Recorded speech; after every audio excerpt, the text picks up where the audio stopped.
vamos a arrancar por el principio, ¿no? Con los primeros atisbos del cine de terror en general, que viene de la mano de un estudio que a día de hoy es muy conocido, que es el estudio con una forma de planeta Tierra que va girando, que me refiero por supuesto a Universal Studios, que se la dio en un momento muy raro, ¿no? En cuanto al cine, porque recién estaba instaurándose el cine sonoro, veníamos del cine mudo con un montón de propuestas, obviamente ajenas al género, por ahí más relacionadas con el drama, con la comedia, películas más de ese estilo, hasta que se les ocurrió, en efecto, meterse de lleno con el cine de terror. Son monstruos que están dentro, incluso más allá de la cultura, diría yo. Están en los lugares comunes de la mente, digamos, ¿no? O sea, son como figuras muy específicas, digamos, ¿no?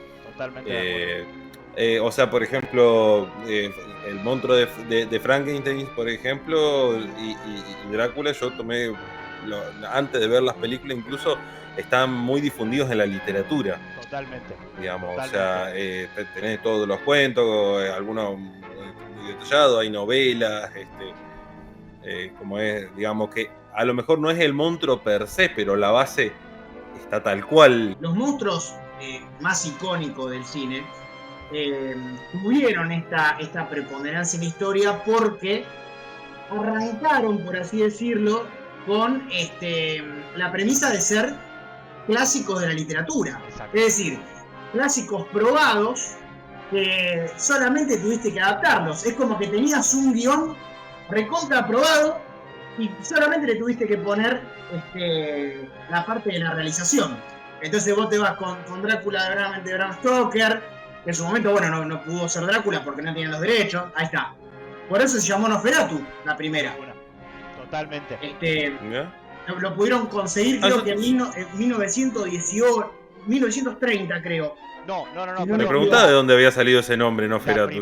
La primer Nosferatu estrena en 1922.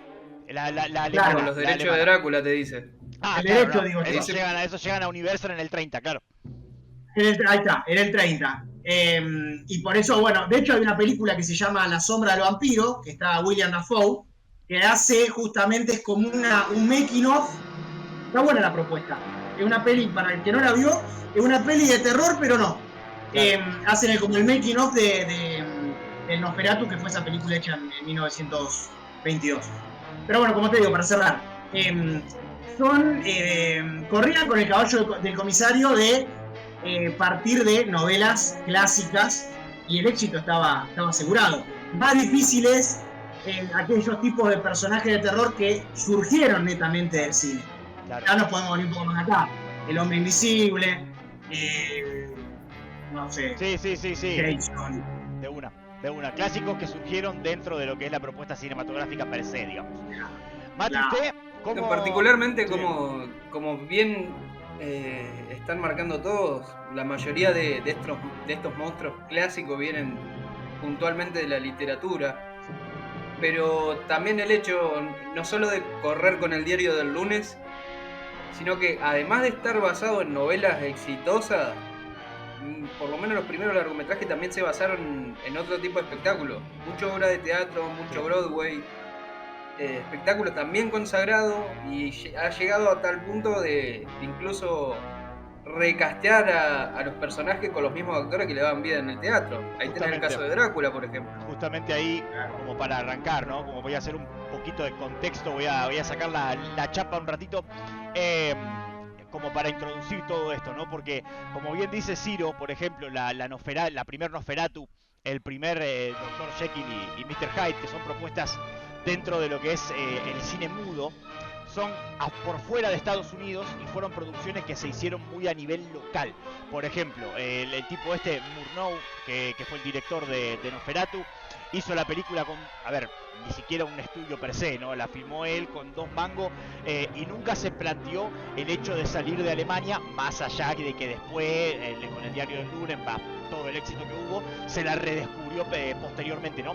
Pero yendo concretamente a Estados Unidos, al Hollywood, ¿no? que hoy en día todos conocemos, en aquel momento las películas de terror no existían, no había, no hay, eran palabra maldita.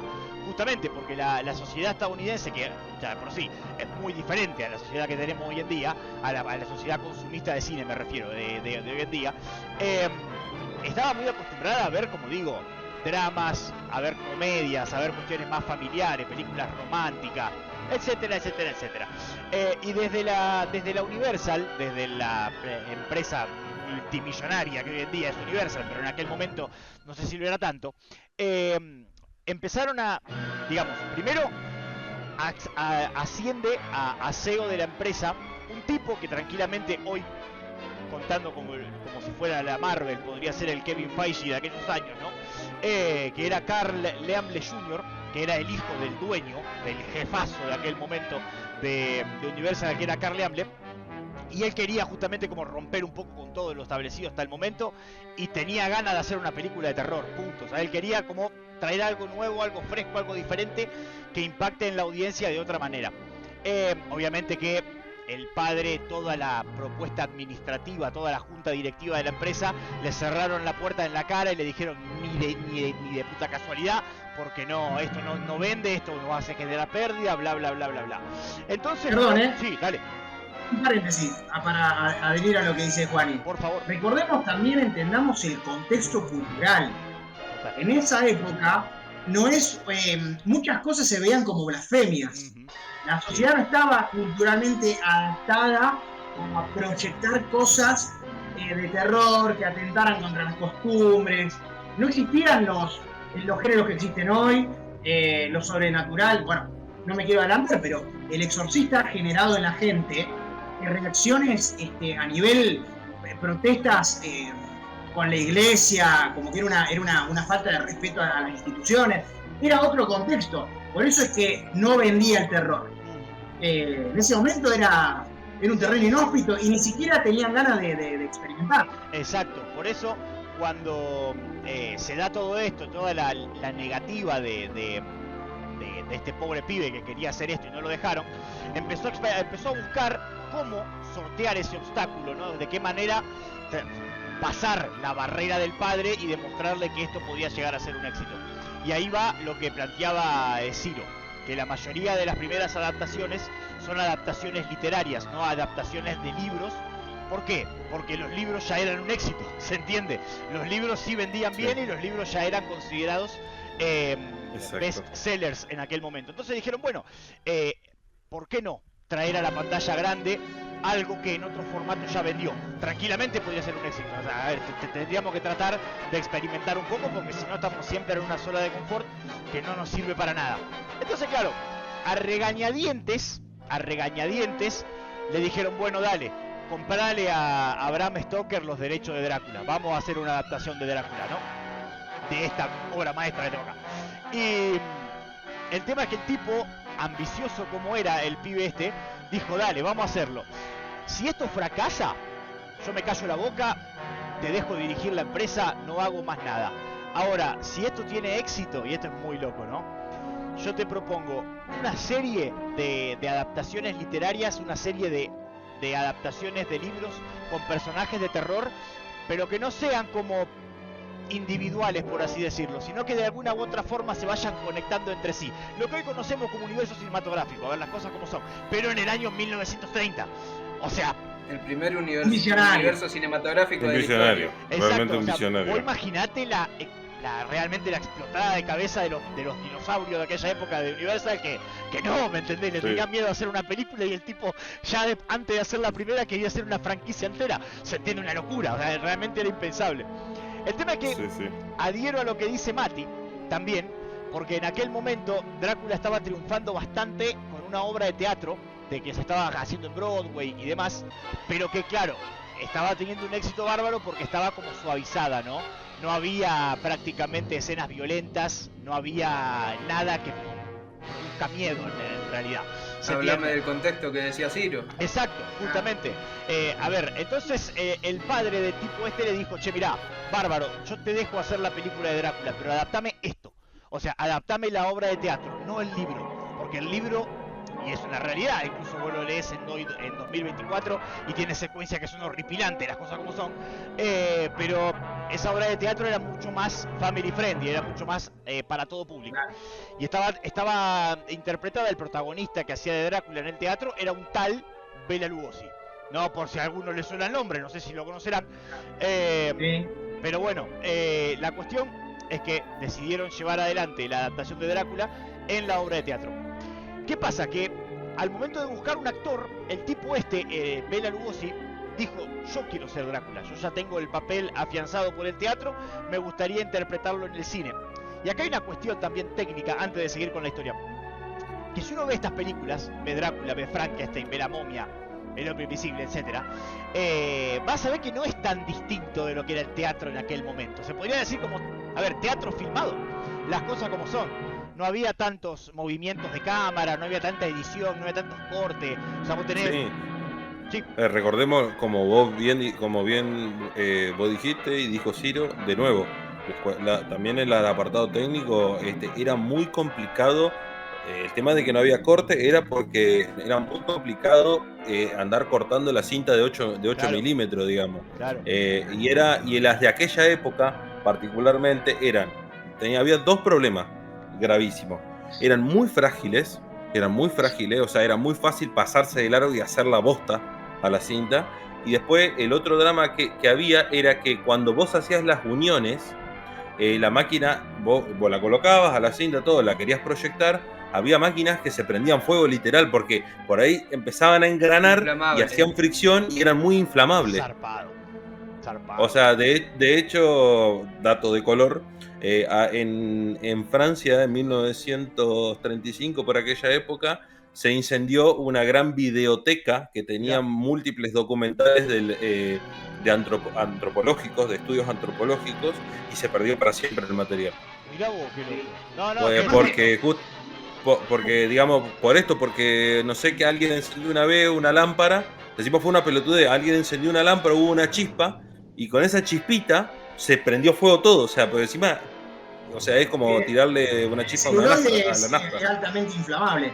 Pero más allá de eso, también una cuestión desde la realización. Esa es la otra parte importante. Perdón. Las transposiciones de la literatura al cine, de los videojuegos al cine, siempre son un desafío porque son lenguajes diferentes y hay que ver cómo se aceptan de el público. Pero además hay un tema. En ese momento, como decía ahí Juani, que venga un actor del teatro, por más aceitado que tenga el personaje, no nos tenemos que olvidar que era un actor que actuaba para teatro. Es una actuación totalmente diferente a la del cine.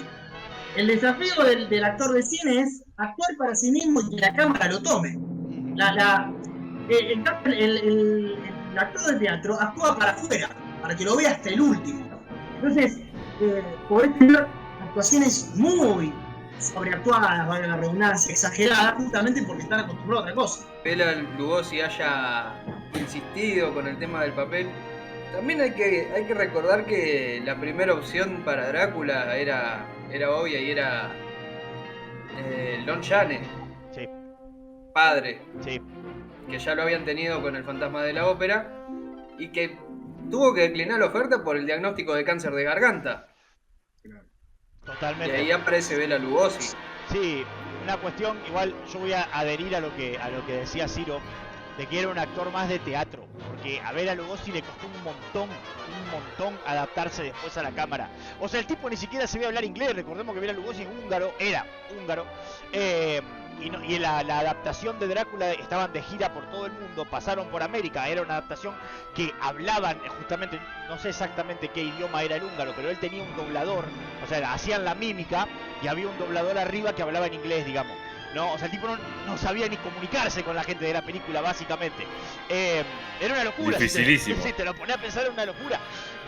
Lo cual le da más mérito todavía al resultado. Totalmente, sí. Totalmente. Y bueno, recordemos también que ya como ustedes bien dijeron, y yo nombré el apartado técnico, pero no me quería olvidar de nombrar una cuestión. Y a ver, acá Ciro seguramente me va a segundear bastante. Yo creo que también hay una evolución del lenguaje del cine. Que digamos que por eso digamos, es que era muy parecido. De hecho, el cine mudo, si vos lo ves, era teatro prácticamente. Totalmente. O sea, solamente que estaba registrado, digamos. Hay un dato. Lo que pasa es que, sí, justamente, nosotros, de todas las artes, el cine es la más moderna y es la menos evolucionada. Nosotros uno piensa que el cine fue de toda la vida. El cine cumplió 100 años hace poco. sí, exacto.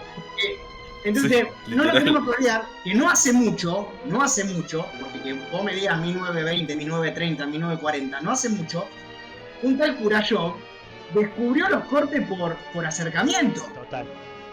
Antes era el plano teatro, y cuando la gente veía un corte medio pecho, decía, che, ¿y las piernas qué pasó? Claro, ¿Quería? Claro. claro. Entonces, Sí, y a ver, no fue hace mucho. no nos O sea, olvidemos. eso lo loco del cine. Totalmente. Incluso lo viste la escena del tren, vos sabés que yo estaba Claro, mirando, exacto, hay un iba a eso, documental iba a eso, claro. que viene un tren filmado de frente y la gente se corre, boludo, porque, o sea... Esa fue O sea, en efecto, esa fue la primera proyección que se hizo en pantalla cuando los hermanos Lumière filman la llegada del tren y la gente salía Sí. corriendo. ¿Se entiende? Sí, Porque claro, pues pensaba que le iba a claro. chocar, digamos. Sí. O sea, hay que entender también esos contextos, ¿no? Por eso digo, es una sociedad totalmente distinta a la que tenemos hoy en día, respecto de, hablando justamente de la cultura cinematográfica. Es más, esto que hablaba Calo, del cine mudo y tal, el avance que supone la llegada del sonido, porque recordemos, Drácula ya es una película con sonido. El director que estaba en aquel momento, que es Karl Fronte, que es uno de los inmigrantes alemanes que se escapa cuando estalla la Segunda Guerra Mundial y demás, digamos, no puede dirigirla directamente. O sea, el tipo está acreditado como director, pero realmente habrá hecho 3 o 4 escenas, porque no podía acostumbrarse a filmar sonido. ¿Se entiende? Tuvo que ser el sonidista de esa película, que no recuerdo ahora quién era, creo que era Charles Hall o algo por el estilo, quien se encargó de dirigir la película porque no podían adecuarse a grabar con micrófono. Es una locura, ¿se entiende? O sea, realmente, por eso digo, a día de hoy es realmente impensable, pero en aquel momento era experimentación tras experimentación lo que hicieron acá. Es loco pensar. Fíjate que ni se les ocurría hacerle un doblaje posterior, hacer un sonido en postproducción. Claro, no, es que prácticamente la postproducción no existía. Era como decir, Es que, ¿sabés qué? Venían acostumbrados del sonido en vivo, sí, el teatro, y el sonido, y el cine mudo que tenía sonido, que tenía, era música que en general se pasaba cuando la peli se rodaba. O sea, era música en vivo, ¿vos te acordás, Juan? Es más, si alguno ve a día de hoy, bueno, la podés encontrar en plataformas, por ejemplo, hasta no hace mucho, esta de Drácula, la primera estaba en HBO Max, ahora la sacaron, pero estaba en HBO Max y te decía, te daba, cuando vos la ponías, te daba para ver las dos versiones, la versión original o la versión con música, porque la primera no tenía música, justamente. La música se le hacía una banda en vivo en el momento en el mismo teatro, en el mismo cine. Es justamente lo que plantea Carlos, la idea de que el sonido en las voces es una cosa, pero la banda sonora de la película llegó bastante después, en ese sentido, ¿no? Claro. Y fíjate cómo evoluciona, estamos hablando de que no querían grabar con sonido, y uno de los recursos más preponderantes hoy del cine, y más del cine de terror o de suspenso, es el fuera de campo. Hay un autor muy bueno que se lo recomiendo, que se llama Michael Chion, que habla en un libro que tiene La Acusmática, que habla de que así como hay planos, hay valores de plano visualmente, también hay valores de plano sonoro. El primer plano, alejado, un general de sonido. Y muchas veces nosotros vemos en las películas de terror, podemos ver a un protagonista, a un personaje, y escuchamos un ruido de algo que no vemos. De una. ¿Y esto qué es? Es un trabajo, es algo que está fuera de campo, no lo estamos viendo, pero trabaja activamente dentro de la diegética. Sí, a ver. Y estos recursos no estaban antes. De una. Por eso algo, a ver, hoy en día si uno ve los Oscars, tenés premios a mejor sonido también, por algo. Claro. ¿Se entiende? En ese sentido también es un apartado técnico dentro de la película que justamente requiere su laburo, puede ser creativo también en ese sentido. Y a ver, es digno de aplaudir lo que hicieron acá, porque, como digo, si bien el director no se quedó más que nada tras la cámara y no hizo nada, sino que fue el sonidista el que dirigió la película, Drácula, a ver, para bien o para mal, se terminó de filmar, se llevó a los cines, y esto es una anécdota que la pueden buscar, hay un documental justamente que salió por los 100 años de la Universal que se los recomiendo muchísimo. Cuando Drácula estrena, el padre del productor ejecutivo de Carl Laemmle Jr., Carl Laemmle Sr., digamos, el día del estreno no quiere saber nada, o sea, realmente le tiene pánico, ¿no?, al estreno de Drácula. Justamente por esto, porque la gente no estaba acostumbrada a ver una película de este estilo. Entonces el tipo, en vez de ir a la premiere, en vez de ir al estreno, qué sé yo, se va a dormir. Se desentiende, dice, no quiero saber nada con esto, hagan lo que quieran, si mañana me despierto y el estudio se fue a la bancarrota, ahí nos arreglaremos como podamos. Se fue, ¿no? Cuestión que se levanta el otro día, esto es una anécdota muy graciosa que cuenta uno de los nietos que está ahora en Universal, se levanta el otro día, va a buscar el diario por la mañana, ¿no?, el diario que le dejaban en la puerta, y lo primero que ve en portada es como la gente salía corriendo del cine paniqueada por las acciones de Drácula, ¿no? Entonces el tipo hace así, como diciendo, ¿qué hicimos? ¿Me entendés? Destruimos la empresa, ¿me entendés? Destruimos la empresa. Claro, cuando llama al estudio, no con el teléfono este que hace así, cuando llama al estudio, le dicen, vení para acá urgente, que ya no hay entradas, ya se vendieron todas las entradas para todo el mes. ¿Se entiende? O sea, esto es millonario. ¿Se entiende? Entonces, bueno, a partir de ahí, claro, la cosa cambió. Claro, el contrato, ¿no? Entre hicimos cagada y después que te llame y te diga, che, loco, mirá que no tenemos más entradas para vender, como, ¿qué pasó? ¿Viste? Imagínate, o sea, a día de hoy, quizás posteriormente ya lo hayan superado, obviamente, pero en aquel momento, cuando se empezaron a hacer los récord Guinness, creo que la primera edición o la segunda edición, le dieron justamente el récord Guinness al éxito más inmediato de una película, justamente por la locura que se desató en este sentido. De más está decir que después el padre le dijo, mirá al pibe, mirá chabón, acá tenés la llave de la empresa, hace lo que quiera, viví, ¿me entendés? Y el cine de terror arrancó, claro. Le tomó la palabra al toque. Totalmente. Si no quiero dejar pasar, esto te lo dije, Juan, y creo que prácticamente durante toda la semana, a lo largo de la historia y de la cantidad de adaptaciones que ha tenido Drácula, yo no he visto, con perdón obviamente del gran Christopher Lee, no he visto un Drácula que imponga tanto como el de Bela Lugosi. Y mirá que, a ver, yo al de Christopher Lee concretamente también lo tengo allá arriba, pero espectacular. Están ahí. Me parece, perdón, capaz que tiro una impopular, pero me parece muchísimo, tanto esta de Lugosi como la de Christopher Lee, como toda la saga de la Hammer, digamos, me parece mucho mejor que el intento de Francis Ford Coppola. Perdón, es una película que no me gusta, perdónenme en ese sentido. Ya vamos a llegar, creo. Ahí yo soy Team Coppola, Ah, sí, bueno, ok. Sí. Cerró la podrida. Ahora nos agarramos a palo entre todos. Me gustan los dos, me gustan. Nosferatu, ¿no? Con Orlok, el actor. Me parece una obra de arte esa película. Me parece una obra de arte. Y después, bueno, la de Ford Coppola, Francis Ford Coppola y Gary Oldman. Y yo tengo una debilidad por Gary Oldman. A mí me gusta Gary Oldman. Si yo fuera un director de cine famoso y exitoso, yo lo llamaría en todos los tiros. Creo que a día de hoy, la década pasada y capaz que la anterior, no sé si hay mejor actor que Gary Oldman. A mí me parece, sinceramente, de los mejores intérpretes que tuvo el último tiempo, sin duda alguna. Eso no lo vamos a discutir. Pero bueno, sea como sea, la cuestión de que, más allá de que vos hayas visto esta película de Drácula o no, creo que es innegable que el personaje se volvió un ícono a día de hoy incomparable en cuanto a los vampiros se refiere. Vos ves todo el tiempo, a ver, que son cosas, por ejemplo, que en la novela no están, ¿no? Pero la idea esta, que son inventos para la película. La iconografía del personaje de Drácula está representada a partir de esta película. Exacto. O sea, todas las adaptaciones posteriores, más o menos, han llegado a basar en la imagen en que daba Bela Lugosi. Exacto, o sea, toda la idea esta del hombre transformándose en vampiro y viceversa, o la idea de que tenga capa, que sea seductor, ¿no? Que trate de que tenga a sus víctimas mediante la seducción. Son todos elementos que sin duda están dentro de la novela, pero sí, O sea, que hoy son infaltables dentro de, digamos, cuando uno piensa en el personaje. Claro, pero el tema es que, a ver, en la novela de Drácula... Le hago una pregunta, Sí. a ver si este detalle, ¿de dónde sale este detalle? La capacidad de transformación en murciélago, ¿está explícito en las novelas o eso es una Nada. cosa que se agrega posteriormente? En la novela nunca se transforma en nada. Es siempre una criatura horripilante, pero es un ser humano. Siempre, no en ningún momento cambia de eso. Es un invento para la película que a día de hoy quedó... se inventó para la película, exacto, por eso sí, lo digo, sí. es una edición posterior. Y sí, tengo que señalar que me parece que es el elemento que peor envejeció, la transformación en murciélago. Bueno, pero La película se sostiene, Sí.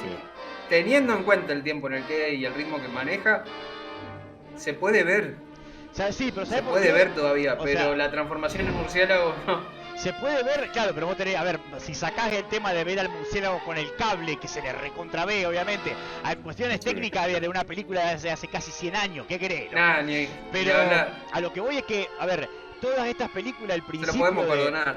el principio del cine con sonido, el cine de terror per se, las películas duran 1 hora, duran 50 minutos, o sea, en ese sentido como que pasa tan rápido que la ves, ¿se entiende? Como Yo que creo no... que Sí, Sí, yo creo que la diferencia que tiene Drácula con los demás personajes de terror icónicos es que tiene una iconicidad superior a nivel de que vos asociás a Drácula a su género. sí, Es decir, yo miro vampiros, cualquier película de género vampiros, que es un subgénero del terror, y asocio a Drácula. total. Pero yo miro Muertos Vivos y no asocio a Frankenstein. Claro. Ahí va, totalmente. ¿Sí? Sí. Puedo ver una película, no sé, de paranormal y no asocio a lo de Rosemary, De una. por decirte. Claro. Sí. Porque el Yo tengo monstruo personajes de... icónicos, la momia. Yo puedo ver varias de la momia, pero no hay una momia. Exacto. Sí. Sin embargo, yo voy o veo Muertos Vivos o Conjuros y no me remite a la momia necesariamente. Pero yo lo de vampiro y voy a Drácula. Sí, y Es algo que- a eso me refiero con el hecho de que sean más íconos populares de la cultura en general que otra cosa, porque incluso vos podés ver una película de vampiros en las que Drácula ni fu ni fa, que no tenga nada que ver con Drácula, y aún así lo vas a asociar al personaje.